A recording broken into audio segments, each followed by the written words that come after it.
সংস্থা রয়েছে, এনজিও মানে বেসরকারি সংস্থা। আমাদের সংস্থার নাম হলো হিল।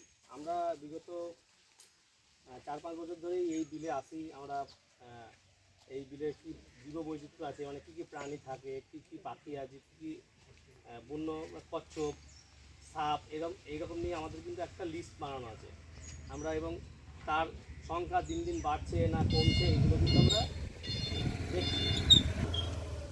যাবেন আমরা এই বিগত 4-5 বছর ধরে দেখছিলাম যে এই বিলে কিন্তু পাওয়া যাচ্ছিলো।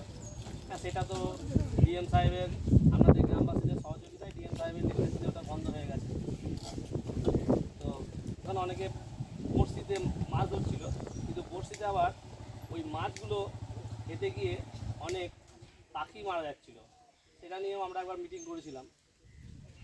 ইদানিং যে সমস্যাটা শুরু হয়েছে চায়না জালটা গত বছর থেকে শুরু হয়েছে, এবং আমি নিজে এসে আমাদের দল রয়েছে, আমাদের যারা কলকাতা থেকে আধিকারিক রয়েছেন, তারা এসে দেখেছেন মৃত পাখি, মৃত সাপ, মানে বেশিরভাগ দেখেছি ঘোড়া সাপ, যেটা ওই মাছগুলো ওই চায়না জালের মধ্যে থাকে, সেটাকে খেতে গিয়ে ও ঢুকে পড়ে, ও মারা যাচ্ছে। এবং মৃত অবস্থায় আমরা কচ্ছপও পেয়েছি, আমরা রেঞ্জার সাহেবকে ছবিও পাঠিয়েছি। তো আমি বলবো যেন এগুলো করবেন না, কারণ এগুলো আপনাদের তো স্যার বলেছেন যে কী কী অপরাধ, কী কী ক্ষতি হতে পারে। আমরা কিন্তু সবসময় আপনাদের পাশেই আছি। আমাদের বিডিও অফিসে একটা বায়োডাইভার্সিটি বোর্ড রয়েছেন, সেখানেও আমাদের যে বায়োডাইভার্সিটি কী কী আছে আমাদের এলাকায় সেসব নিয়ে আলোচনা হয়। সব কিছুই বিডিও সাহেবের নখদর্পণে রয়েছে, লিস্ট রয়েছে, যে একটা বায়োডাইভার্সিটি একটা প্রতি বছর একটা পত্রিকা বেরোয়, সেখানে কিন্তু চায়না জালের কথাটা উল্লেখ করা হয়েছে এই বছর, যে এটা কিন্তু আমাদের জীববৈচিত্র্যের ওপরে একটা বিরূপ প্রভাব ফেলছে, মানে খারাপ।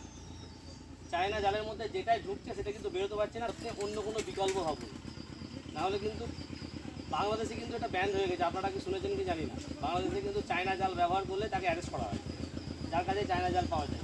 সুতরাং আপনারা চেষ্টা করুন অন্য কোনোভাবে মাছ ধরার, যেভাবে আগে ধরছে, চায়না জাল থেকে দরকার করলে বেরিয়ে আসে। এর দিকে আমি বেশি কিছু বলবো না, কারণ সাহেব সবটাই বলে দিয়েছে। আমরা চাইবো আপনারা সুস্থভাবে বাঁচুন, আমরা আপনাদের সাথে আছি, আপনাদের পাশে আছি, কিন্তু আপনাদেরকেও কিন্তু প্রকৃতির কথা জীবিকা চলছে ঠিকই, কিন্তু ওই জীবিকা অর্জন করতে গিয়ে আপনাদের যেন বিপদ না হয় সেটা আপনারা খেয়াল রাখুন। এটা আপনাদের কাছে আমাদের অনুরোধ। আমি আর বেশি কথা বলবো না, ধন্যবাদ। আপনারা বলুন একজন।